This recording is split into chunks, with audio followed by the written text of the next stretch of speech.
जय हिंद दोस्तों, स्वागत है आपका हमारे YouTube चैनल ज्ञान आरबीएल में। दोस्तों देखिए, आपके यूपीएसआई के पेपर मतलब नज़दीक आ चुके हैं, तो हमने सोचा है कि आपके लिए हिंदी के 40 क्वेश्चंस का सेट लगभग रेगुलर लाया जाए। ठीक है, तो उसे हम टाइप करने में असमर्थ हैं क्योंकि बहुत समय लग जाएगा और अच्छे क्वेश्चंस ढूंढने में। तो हमने एक जरिया सोचा है कि हमारे पास दोस्तों एक बच्चे ने, ठीक है, अंकित भाटी, रोजगार विद अंकित भाटी सर का एक जो प्रैक्टिस सेट है वो भेजा है। तो उसने बोला था सर इसको सॉल्व करा दीजिए। तो अगर आप लोग कहते हैं और इसी तरह से मतलब बने रहते हैं तो हम रेगुलर एक सेट आपका हिंदी का लेकर के आएंगे। ठीक है, 40 क्वेश्चन जिसको हम डीपली देखेंगे। मतलब ऐसा नहीं है कि हम केवल आंसर टिक लगा के चलते चले आएंगे, उसके बारे में जहाँ पे कुछ एक्सप्लेन करने वाला होगा वहाँ हम अच्छे से एक्सप्लेन भी करेंगे, क्योंकि जो भी क्वेश्चन आपके आए जिससे बाहर ना जा पाए। ठीक है, तो बहुत अच्छे से तैयारी हो जाएगी, क्योंकि आपको पता कि हिंदी हमने लगभग पढ़ा दिया है। तो बस यही है कि अब आपके साथ अच्छे से मेहनत किया जाए और आप लोगों को अच्छे से स्कोर भी करवाने की कोशिश की जाए। अगर आप लोग कहते हैं तो हम रेगुलर हिंदी का एक मतलब कि 40 क्वेश्चन का ये सेट हम लेकर के आएंगे। ठीक है, और उसके अलावा अगर कहते हैं तो हम जीएस का भी लेकर के आ जाएंगे। तो चलिए, आज पहला है, आप लोगों का रिस्पांस देखेंगे कैसे आप लोग समझते हैं। और अगर आपको अच्छा लगा कमेंट बॉक्स में कमेंट करिएगा और ये भी बताइएगा कि आपने 40 में से कितने क्वेश्चन स्कोर किए हैं, क्योंकि हमें भी लगेगा कि हाँ आप लोगों की तैयारी कैसी है। तो उसी तरीके से हम इसका दूसरा सेट भी लेकर आएंगे। फिर दोबारा बता दें दोस्तों, ये हमारा नहीं है। ठीक है, ये इसका पूरा श्रेय अंकित भाटी, रोजगार विद अंकित सर को जाता है। ठीक है, आपको पता होगा उन्हीं का ये प्रैक्टिस सेट है। ठीक है, हम कहना चाहते हैं क्योंकि समय का अभाव है, इस वजह से हमारे पास किसी बच्चे ने भेजा था और उसने बोला सर इसको बनाइएगा, तो हमने इस पर वीडियो बनाना उचित समझा क्योंकि क्वेश्चन अच्छे हैं। तो चलिए शुरू करते हैं बिना किसी देरी के। उसके पहले दोस्तों एक बहुत अच्छा मोटिवेशन है कि जब लोग बदल सकते हैं तो किस्मत क्या चीज़ है, यानी कि आप मेहनत करते रहिए, किस्मत आपकी जरूर बदलेगी। जिस दिन आपका मेहनत पूरी तरीके से हो जाएगा दोस्तों, उस दिन आपकी किस्मत जरूर चमकेगी और ऐसे चमकेगी कि आपके कंधों पे स्टार लगे हुए मिलेंगे। तो अवश्य मिलेंगे। तो चलिए शुरू करते हैं।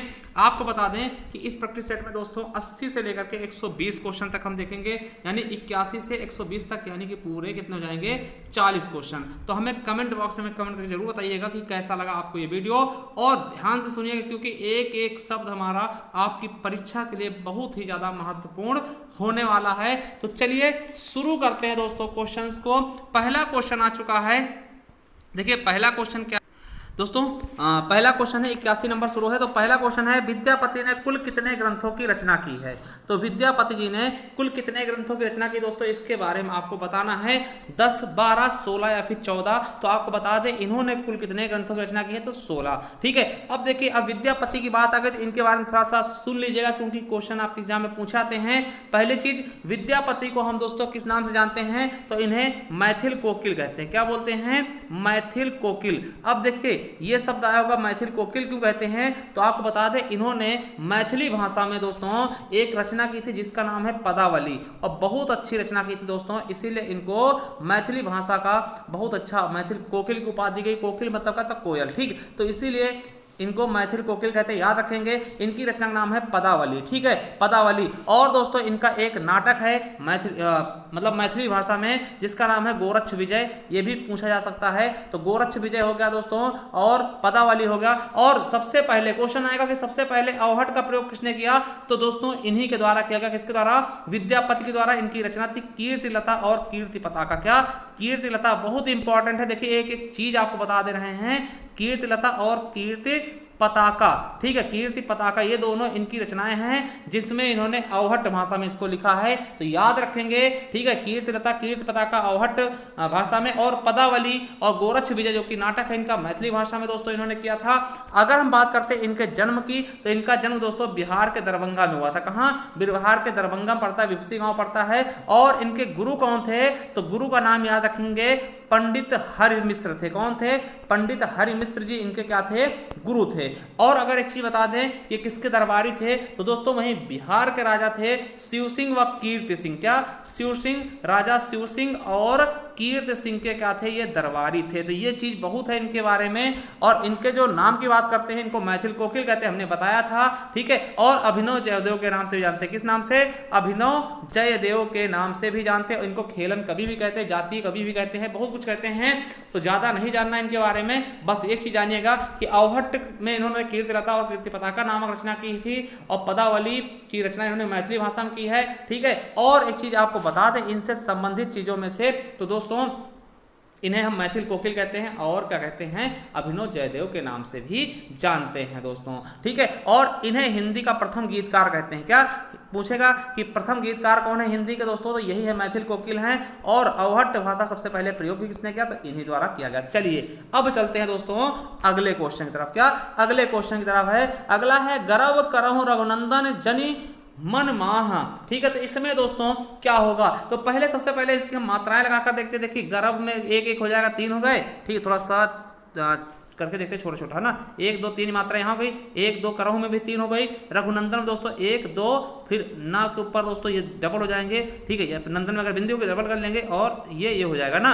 और जनि में दोस्तों 1 2 हो जाएगा, फिर यहाँ पे 1 2 और यहाँ पे 2 और 1। तो देखते हैं 3 3 6 और 2 8 2 10 2 12। देखिए यहाँ तक 12 आ गया। क्या यहाँ तक 12 मात्राएं आ गई, और यहाँ तक देखिए 2 2 4 2 6 7, यहाँ पे 7 आ गई। तो आपको पता है 12 7 मात्राएं किसमें होती है? 12 7 किसमें होती हैं? तो आपको पता होना चाहिए 12 7 बरवय में होती है। किसमें होती हैं? बरवय में होती है 12 7 मात्राएं। तो याद रखेंगे ये हमारा बरवय हो जाएगा। अब देखिए हम बात करते हैं दोस्तों सोरठा की। सोरठा नहीं होता, सोरठा होता दोस्तों। और सोरठा के बारे में अगर हम बात करें तो इसमें 11 13 मात्राएं होती है। कितनी होती हैं? 11 13 मात्राएं होती हैं। और ये दोहा का उल्टा होता, मतलब क्वेश्चन आएगा कि दोहा का उल्टा कौन सा छंद होता? तो सोरठा होता। सोरठा में देखिए 11 13 और दोहा में 13 11, ठीक। एक चीज याद रखें, चाहे दोहा याद कर लो चाहे सोरठा याद कर लो, नहीं तो दोनों में कंफ्यूजन होती रहेगी, ठीक है। तो दोहा दोस्तों, दोहा में क्या होता है? 13 11, और उसका जस्ट उल्टा होता है सोरठा 11 13, ठीक है। और सवैया क्या होता है दोस्तों? ये वर्णिक छंद होता है। इसमें वर्णों की संख्या कितनी पाई जाएगी? तो 22 से लेकर के 26 तक, ठीक है। क्या 22 से लेकर के 26 तक वर्ण होंगे, जिसमें उसमें हम उसको हम क्या बोलेंगे? सवैया बोलेंगे। ये वर्णिक छंद है। बाकी सब कौन से है दोस्तों? मात्रिक छंद हैं। केवल आपको सवैया क्या है? वर्णिक छंद। और ये सममात्रिक छंद है। सभी क्या है? सभी क्या है दोस्तों? विषम मात्रिक छंद है। बाकी सब क्या है? एक मिनट, विषम मात्रिक, अर्ध मात्रिक, क्योंकि इनके आधे आधे क्या होते हैं? मात्राएं बराबर होती है। देखिए पहली लाइन और तीसरी लाइन के, और दूसरी और चौथी लाइन की मात्राएं क्या बराबर, इसीलिए इसको अर्धसम मात्रिक कहते हैं। चलिए कहने का मतलब क्या है? ये तीनों क्या है दोस्तों? मात्रिक छंद है। और ये क्या है? सवैया क्या है? वर्णिक छंद, जिसमें 22 से लेकर के 26 वर्ण होते हैं, ठीक है। चलिए अगला क्वेश्चन है, इनमें से कौन सा वाक्य शुद्ध है? इनमें से कौन सा वाक्य शुद्ध है? सीता ने यह कहा, सीता ने यह कही, या फिर सीता यह कही, या सीता यह कहा? तो दोस्तों बिल्कुल सही ऑप्शन कहा जाएगा सीता ने यह कहा दोस्तों, क्योंकि कारक चिन्ह भी तो आना चाहिए, ठीक है। तो ये हमारा बिल्कुल सही ऑप्शन हो जाएगा ए नंबर, ठीक है। चलिए अगला है, वर्तनी की दृष्टि से निम्नलिखित में से कौन सा शब्द अशुद्ध है? देखिए कैलाश इस तरह लिखा था, बिल्कुल लिखा जाता है। तिरस्कार भी इस तरह लिखा जाता है, पुरस्कार भी इस तरह लिखा था, मगर परसिस्ट नहीं होता, परसिस्ट होता ना। तो ये दोस्तों बिल्कुल गलत हो जाएगा हमारा डी नंबर 84 का डी नंबर बिल्कुल गलत हो जाएगा। चलिए अग्ग का विलोम शब्द क्या होता है दोस्तों? अग्ग का क्या होता है? विग्ग हो जाता है। क्या होता है? अग्ग का विग्ग हो जाता है। अनुज का क्या हो जाएगा? अग्रज हो जाएगा दोस्तों, है ना। तो ये चीज अल्प का बहु हो जाएगा ना, और मूर्ख का आपको पता है पंडित हो जाएगा। तो चलिए आगे देखते हैं, निम्नलिखित में से पर्यायवाची शब्द का एक युग्म गलत है। आकाश का पुष्कर दोस्तों होता है, पुष्कर में आकाश होता है बिल्कुल। कमल का ताम्रस बिल्कुल होता है। कामदेव का मनोभाव बिल्कुल होता है दोस्तों, रथपति कामदेव ये सब वही होते हैं ना। और दोस्तों यमुना का जानवी दोस्तों बिल्कुल गलत है। यमुना का जानवी नहीं, तो जानवी गंगा जी का होता है। किसका होता है? गंगा जी का होता है। देखिए यमुना का कभी कभार पूछाता है कृष्णा, तो दोस्तों कृष्णा होता है यमुना का। और दोस्तों अगर कहीं भी सूर्य के पर्यायवाची के साथ में पुत्री का पर्यायवाची लगा मिल जाए तो वो यमुना का ही होता है, क्योंकि सूर्य की पुत्री है यमुना। जिससे कह दिया गया कि तरणी तनुजा, तरणी तनुजा, तरणी मीन्स क्या होता है दोस्तों? सूर्य होता है, तनुजा मीन्स पुत्री, यानी सूर्य की पुत्री कौन? यमुना जी। तो इस तरीके से देख लेंगे, कहीं भी सूर्य के साथ में पुत्री का पर्यायवाची लग जाए तो वो आपका यमुना जी का होगा। चलिए अगला है, गौरव का विलोम शब्द क्या होता है? सौष्ठव, अपमान, पल्लव या फिर लाघव? गौरव का क्या होगा दोस्तों? बिल्कुल सही ऑप्शन क्या हो जाएगा? लाघव हो जाएगा, ठीक है। चलिए अगला है, इलाचंद्र जोशी के उपन्यास जहाज का पंछी को किस श्रेणी में रखा जा सकता है दोस्तों? तो किस श्रेणी में आप रखेंगे? तो आपको बता दें आत्मकथात्मक, ठीक है। चलिए अगले क्वेश्चन की तरफ बढ़ते हैं। एक छोटा सा मजाक नामक कहानी किसके द्वारा लिखी थी दोस्तों? बिल्कुल अच्छे समझिएगा, एक छोटा सा मजाक नामक कहानी किसके द्वारा लिखी गई है दोस्तों? तो याद रखेंगे हमारा दोस्तों सी ऑप्शन बिल्कुल राइट होगा। क्या हो जाएगा? अंतोन चेखव दोस्तों। क्या? अंतोन चेखव हो जाएगा हमारा बिल्कुल सही ऑप्शन। अब देखिए, आप अब कान खोल कर सुनिए जो हम बताने जा रहे हैं, ठीक है। अब देखिए मन्नू भंडारी की मोस्ट इंपॉर्टेंट रचना, देखिए इसका सही आंसर सही हो जाएगा आपका, ठीक है। अब मन्नू भंडारी की मोस्ट इंपॉर्टेंट रचनाएं हम बताने जा रहे हैं, वो याद रखेंगे। जो उपन्यास इनका आपका बंटी, बहुत बार पूछा गया, आपका बंटी किसकी रचना है? तो मन्नू भंडारी जी की है।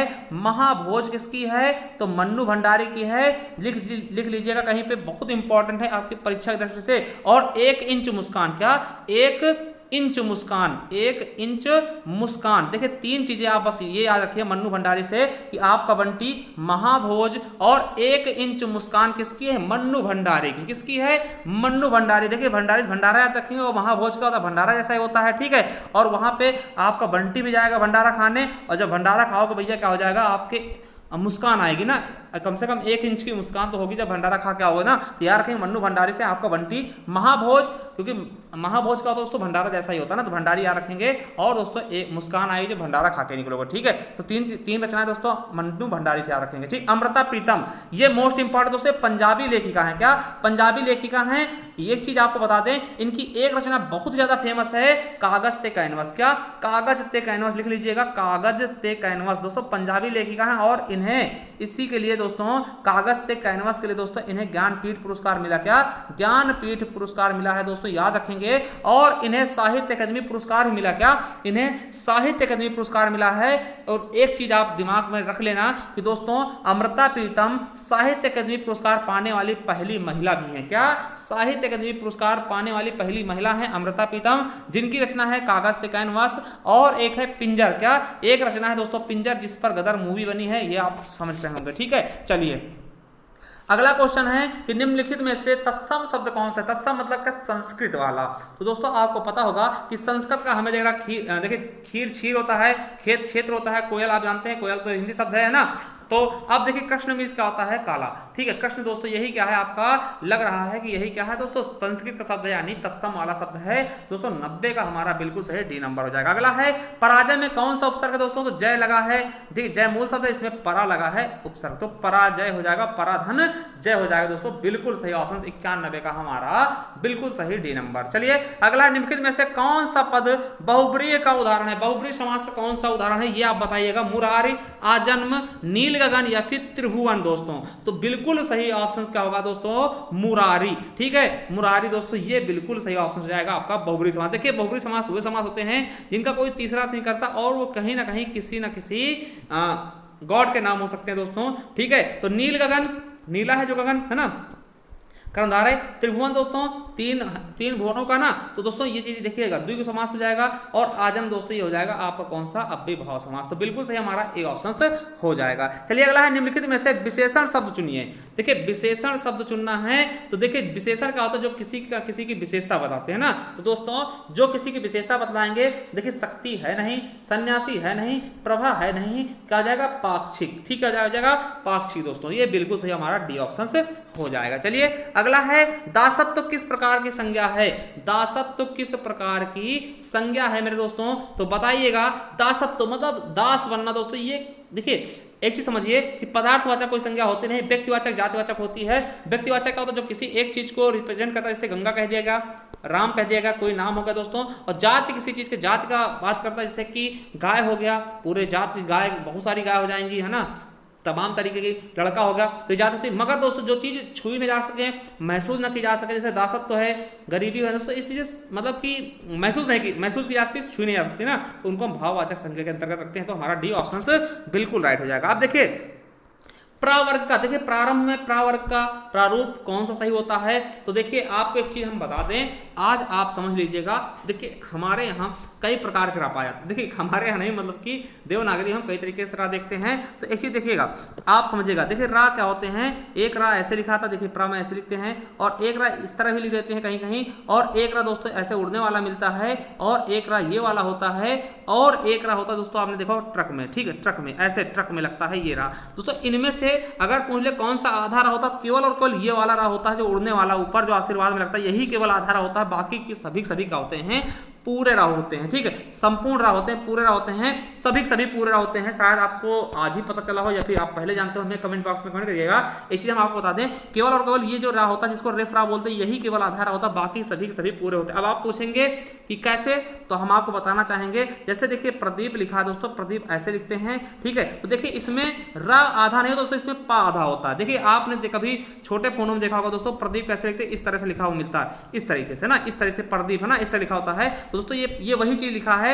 आप देखिए देवनागरी लिपि में आप लिखिएगा तो इस तरह से लिख जाएगा। ठीक है, तो इसमें दोस्तों पा आधा होता है, ना कि रा। जब पा आधा होता है दोस्तों तो वो रा में लग जाता है, रा इस तरह से लग जाता है। ठीक है, तो समझ गए, तो ये वाली रा समझ गए, ये भी आधा है। अब देखिए आप कह रहे होंगे दोस्तों ये ट्रा वाला जो ये रा कैसे आधा है, देखिए वही रा है। ठीक, वही रा है, समझिएगा। जैसे हमने टा लिखा, अब इसमें टा आधा, तो आधा करने के लिए टा को क्या करते हैं, ये लगाते हैं हलंत। ठीक है, और उसी में ये रा लगाते हैं, जैसे कि हम पा में लगाते हैं इस तरह से, जो ये रा लगा देते हैं, ये वाला रा। तो इस तरह से देखते हैं, इसका आकार इस तरह से दिखने लगता है, इसलिए हम कंफ्यूज होते हैं कि ये रा कैसा है ना। तो ये वही रा है, सेम रा जो कि प्रा में लगता है। ठीक है, और बाकी दोस्तों आपको पता है कि ये वाला रा तो पूरा होता ही है। तो ठीक है, तो चलिए आपसे अगर आज की बात आपको कोई पूछे कि इसमें से कौन सा रा आधा होता है, केवल और केवल जो उड़ने वाला रा होता है, जैसे कि नर्क में लगा है, यही रा आधा होगा दोस्तों, ऊपर वाला। बाकी सभी के सभी रा क्या होते हैं, पूरे ही होते हैं। ठीक है, जिसमें लगते वो आधे होते हैं। ठीक है, चलिए तो आप बताइएगा कि प्रारंभ में प्रा वर्ग का स्वरूप क्या है। तो दोस्तों तो पा का है, आधा होगा, पा आधा होगा और रा पूरा। कहां पे ऑप्शन दिख रहा है दोस्तों, हमारा बी ऑप्शन बिल्कुल सही लग रहा है, पा आधा है, रा सही है, तो बी ऑप्शन राइट हो जाएगा। चलिए अगला है, मजदूरी और प्रेम निबंध की शैली किस प्रकार की है दोस्तों। तो मजदूरी और प्रेम के निबंध की शैली कैसी है, तो व्याख्यात्मक और भावात्मक है दोस्तों। अब क्वेश्चन बनता है निबंध लिखा किसने, मजदूरी और प्रेम निबंध किसने लिखा दोस्तों, तो इसका बिल्कुल सही ऑप्शन का हो जाएगा सरदार पूर्ण सिंह दोस्तों। और ये क्वेश्चन कई बार पूछा भी गया है, सरदार पूर्ण सिंह। ठीक है, तो याद रख लेंगे, सरदार पूर्ण सिंह का निबंध है ये। ठीक है, चलिए अगला है कॉमरेड का कोट। क्या कॉमरेड का कोट किसकी रचना है, तो आपको बता दें संजय की। किसकी है, संजय जी की है। ठीक है, और यहीं पर दोस्तों आप याद रखेंगे अमरकांत के बारे में। क्या, अमरकांत के बारे में इनकी एक रचना है दोस्तों, इन्हीं हथियारों से। क्या, इन्हीं हथियारों से दोस्तों, तो याद रखेंगे इन्हीं हथियारों से। और दोस्तों इन्हें ज्ञानपीठ और साहित्य अकादमी दोनों पुरस्कार मिल चुके हैं, तो इन्हीं हथियारों से ये क्वेश्चन याद रखिएगा। किसकी है रचना, अमरकांत जी की है। और फणीश्वर नाथ रेणु की अगर हम बात कर ले दोस्तों, तो इनकी रचना है मैला आंचल। देखिए याद रखेंगे फणीश्वर नाथ रेणु। ठीक है, फणीश्वर नाथ रेणु मैला आंचल दोस्तों, जो कि क्या है, प्रथम आंचलिक उपन्यास है दोस्तों, मैला आंचल। ठीक है, याद रखेंगे। और इनकी रचनाओं की बात करें तो पलटू बाबू रोड हो गया, कितने चौराहे, प्रति परिकथा दोस्तों, ये भी फणीश्वर नाथ रेणु के हैं। और फणीश्वर नाथ रेणु को हम दोस्तों क्या बोलते हैं कि आंचलिक कथाओं, आंचलिक उपन्यासकार के जनक। ठीक है, चलिए अगला है इंद्रवज्रा छंद के एक चरण में कितने वर्ड होते हैं दोस्तों। तो इंद्रवज्रा छंद के एक चरण में दोस्तों कितने होते हैं, इसके बारे में बताना। तो 11 होते हैं। क्या होते हैं, एक चरण में 11 होते हैं। अगर हम बताना चाहें दोस्तों, पहले 2 क्या होते हैं, तगड़ होते हैं, 2 तगड़ होते हैं, प्लस 1 क्या होता है दोस्तों, जगण होता है, 1 जगण होता है। और लास्ट में 2 गुरु के साथ में दोस्तों 13 वर्ण हो जाते हैं। देखिए 3 3 6 इसमें हो जाएंगे, 6 3 9 और 2 11, तो दोस्तों टोटल 11 वर्ण हो जाते हैं। अगला है 99 नंबर, अतिरिक्त बोले वचन कठोरा, कहूं जड़ जनक धनुष कै तोरा, बेग दिखाऊं मूढ़ न ताजू, और उल्टा हूं माही जहां लगे तव राजू। इस काव्यांश में कौन सा रस है दोस्तों, तो यहां पे बताना है कौन सा रस है दोस्तों। आपको पता है यहां वचन कठोर बोले आ रहे हैं। देखिए कोई चीज कठोर है ना, और धनुष को तोड़ने की बात की जा रही है, तो यहां पे क्या गुस्से वाली बात की जा रही है। क्या, गुस्से वाली। देखिए क्या हो रही है, गुस्से वाली। पहचानने की कोशिश करें। हमने देखिए रस के लिए एक बढ़िया सा बताया था कि पहचान कैसे सकते हैं, कुछ चीजों को आप समझ के दोस्तों कैसे पहचान सकते हैं कौन सा रस है। तो यहाँ पे गुस्से वाली चीजें बताई जा रहे हैं, तो आपको पता होना चाहिए यहाँ पे कौन सा रस हो जाएगा, रौद्र रस। क्या, रौद्र रस हो जाएगा गुस्से वाली। वचन कठोर मतलब गाली और गलौज, मतलब बहुत ज्यादा आप शब्द, कठोर शब्द बोले जा रहे हैं, मतलब किस कब बोलेंगे, जब आप गुस्से में होंगे। ठीक है,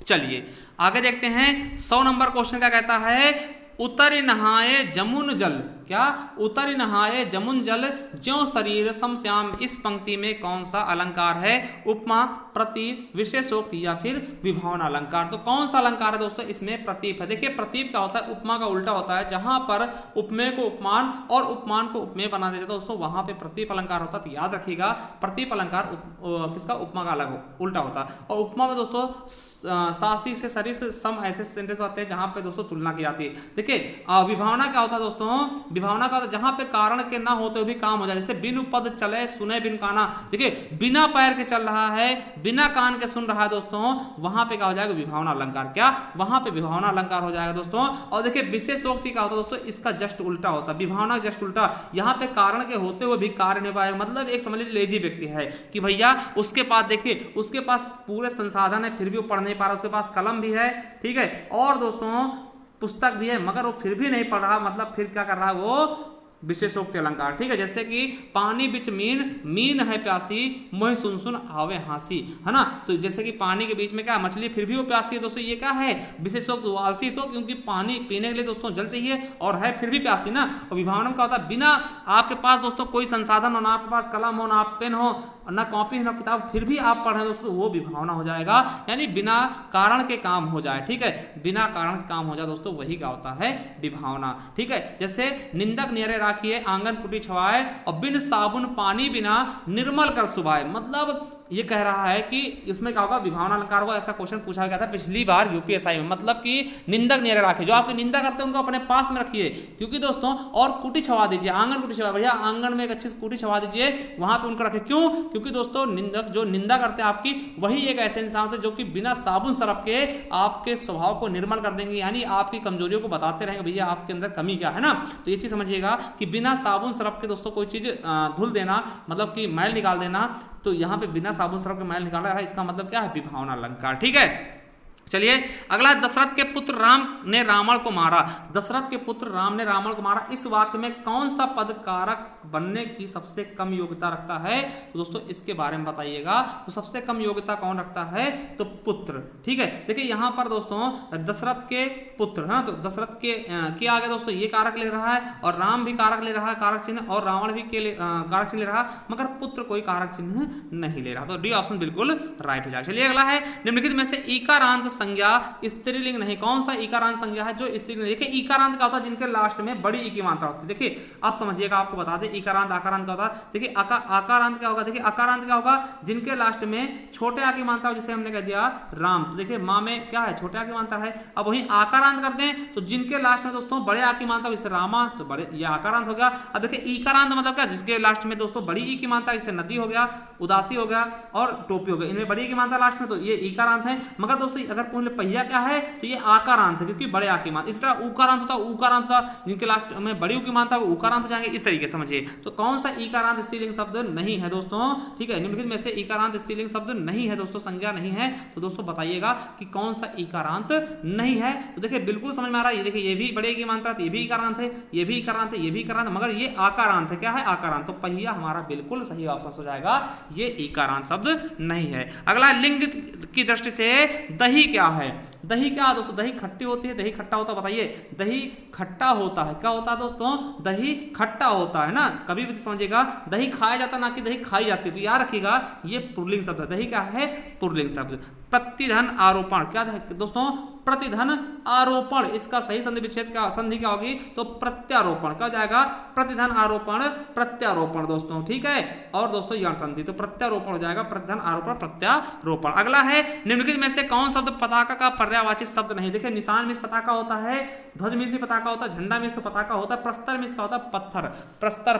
पाषाण है ना, पाषाण, तो ये सब चीजें क्या होती है दोस्तों, ये पत्थर ही होती हैं, तो आप बिल्कुल अच्छे से याद रखिएगा, प्रस्तर में इसका होता है दोस्तों पत्थर होता है, क्या होता है पत्थर होता है, ठीक है। चलिए अगले क्वेश्चन तरफ बढ़ते हैं, आकर्षण का क्या होता है दोस्तों, देखिए आकर्षण किसी को अपनी तरफ दोस्तों खींचना, ठीक, आकर्षण मतलब क्या होता है किसी चीज को खींचना और उसका विकर्षण कर देना दोस्तों, उसको दूर करना, वही क्या होता है दोस्तों विकर्षण होता है, तो बिल्कुल सही ऑप्शन हो जाएगा हमारा ए नंबर। चलिए अगला है, तौलिया मूलतः किस भाषा का शब्द है, तौलिया मूलतः किस भाषा का शब्द है दोस्तों, क्या है पुर्तगाली है, पुर्तगाली दोस्तों, अलमारी अनानास सब क्या है पुर्तगाली है, तो इनको भी याद रख लेंगे, ठीक है, पूछे आते हैं। चलिए अगला है, निम्नलिखित शब्दों में से एक की वर्तनी शुद्ध है, कौन की वर्तनी शुद्ध है दोस्तों, क्या एकदम शुद्ध लिखा है, इसके बारे में आपको बताना है। तो दोस्तों निरपराधिनी दोस्तों ये सही लिखा है ना, अत्यधिक अत्यधिक नहीं होता, अत्यधिक होता है ना, अभ्यंतर होता है, अभ्यंतर नहीं होता, निरोग होता है, निरोग होता है, निरोग नहीं ना, दोस्तों बिल्कुल सही ऑप्शन आ जाएगा हमारा डी नंबर,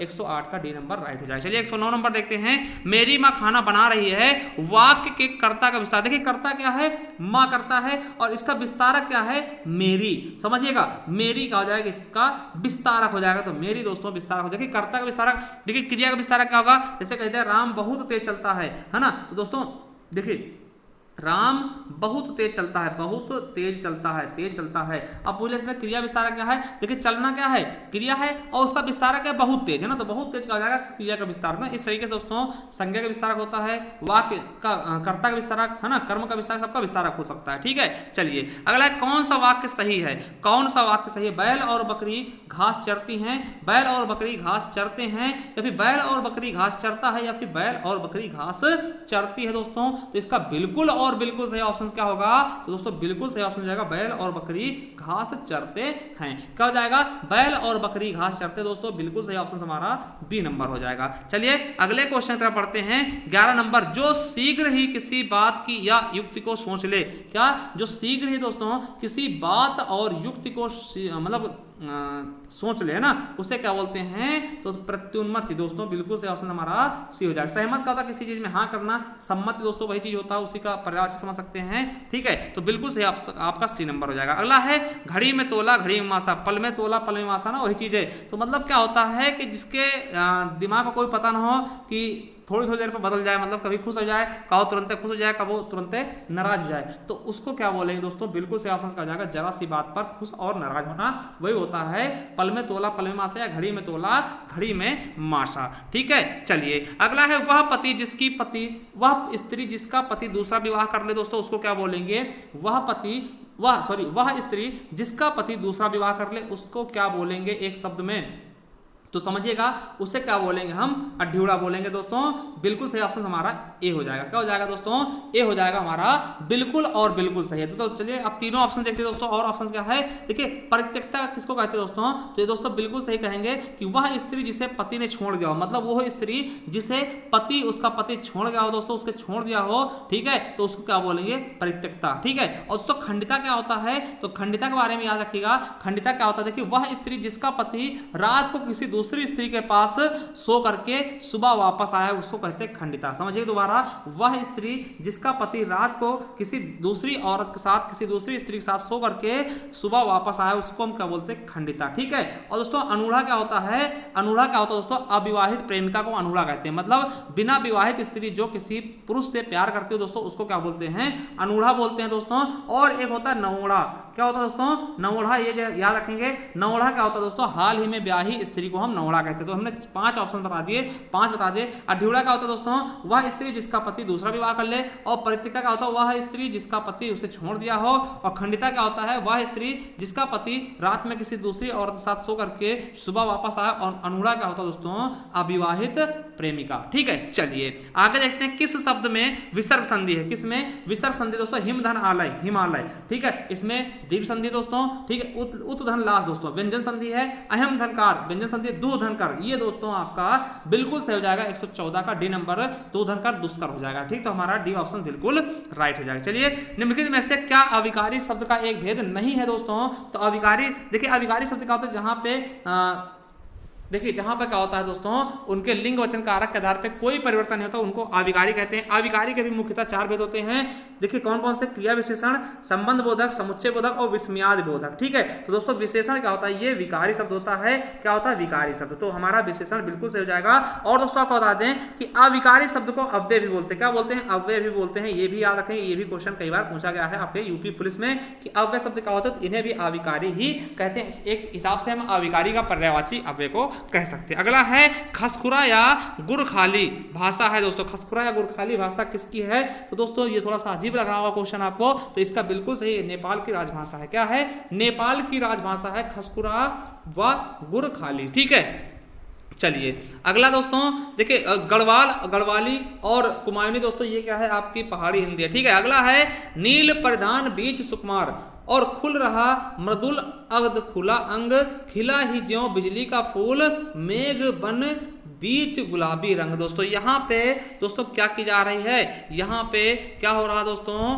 तो यहाँ पे दोस्तों कौन सा अलंकार हो जाएगा, उत्प्रेक्षा और श्लेष रूपक या फिर उपमा मेरे दोस्तों, क्या हो जाएगा, उत्प्रेक्षा, ठीक है, और श्लेष रूपक और उपमा। दोस्तों तो यहाँ पे ज्यों आ गया है, ठीक है, मन मानो जन जानो, ज्यों ऐसे सेंटेंस कभी कभार मिलते हैं दोस्तों। यहाँ पे क्या हो रहा है दोस्तों, देखिए जहाँ पे दोस्तों एक तरीके से दोस्तों मतलब क्लियर ना हो पाए, ठीक है, मतलब कि संभावना, ठीक है, तो वहां पे दोस्तों आपका क्या हो जाएगा, उत्प्रेक्षा हो जाएगा, ठीक है। श्लेष में क्या होता है दोस्तों, जहां पे एक ही शब्द क्या होते हैं, एक ही शब्द से कई सारे अर्थ निकलते हैं, जैसे कि हमने बताया था पानी गए न उबरे मोती मानुष चून। रूपक में उस चीज को रूप ही दे दिया जाता है और उपमा में तुलना कर दी जाती है, ठीक है। और दोस्तों उत्प्रेक्षा में संभावना प्रकट की जाती है, तो उत्प्रेक्षा हो जाएगा दोस्तों इसका बिल्कुल राइट आंसर। चलिए अगला क्वेश्चन दोस्तों ये देखिए 118 से 20 तक, ठीक है। जीवन का आस्वाद क्या है और भोग तथा आस्वाद में क्या अंतर है। भोग लोलुपता को जन्म देता है, अतृप्ति को जन्म देता है, और भोग की मात्रा जितनी बढ़ाई जाए उससे तृप्ति नहीं होती, क्योंकि भोग के साथ साथ प्रभुत्व की बात अपने आप जुड़ी रहती है।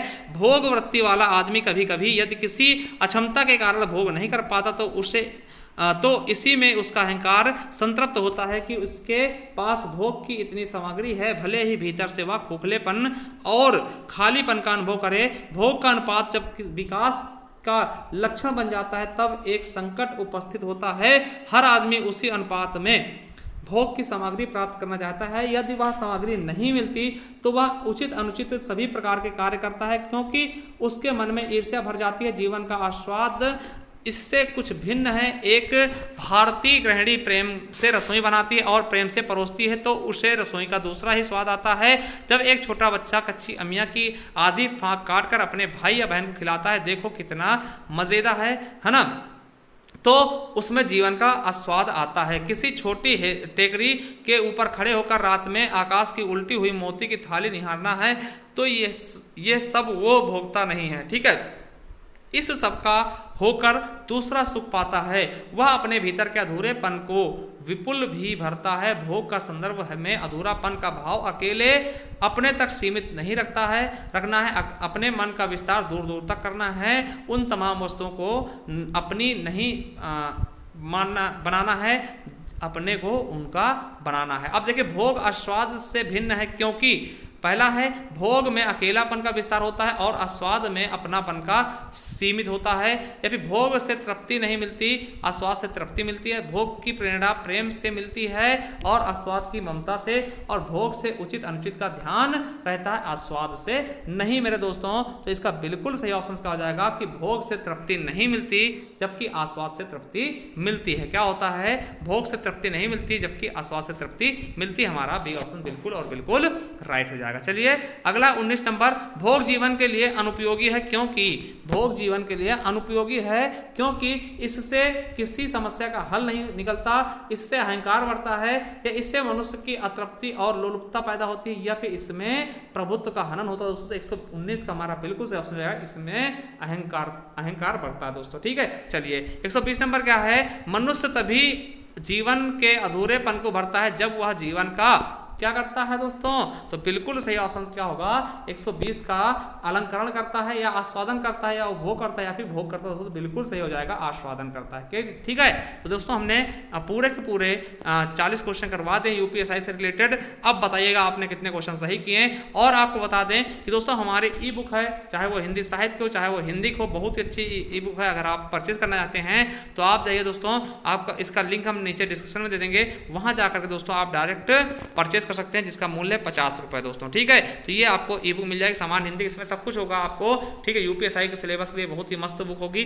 अगर आप परचेज करना चाहते हैं परचेज कर सकते हैं दोस्तों, ठीक है। लिंक नीचे डिस्क्रिप्शन में दे देंगे। और दोस्तों कैसी लगी आपको ये वीडियो, हमें कमेंट बॉक्स में कमेंट करिएगा, क्या इसका हम नेक्स्ट पार्ट लेके आए या नहीं दोस्तों, और जीएस का भी लेके आए या नहीं, तो आप बताइएगा, और कितना स्कोर हुआ आपका। चलिए थैंक यू, मिलते हैं नेक्स्ट वीडियो, तब तक के लिए जय हिंद, जय भारत, वंदे मातरम।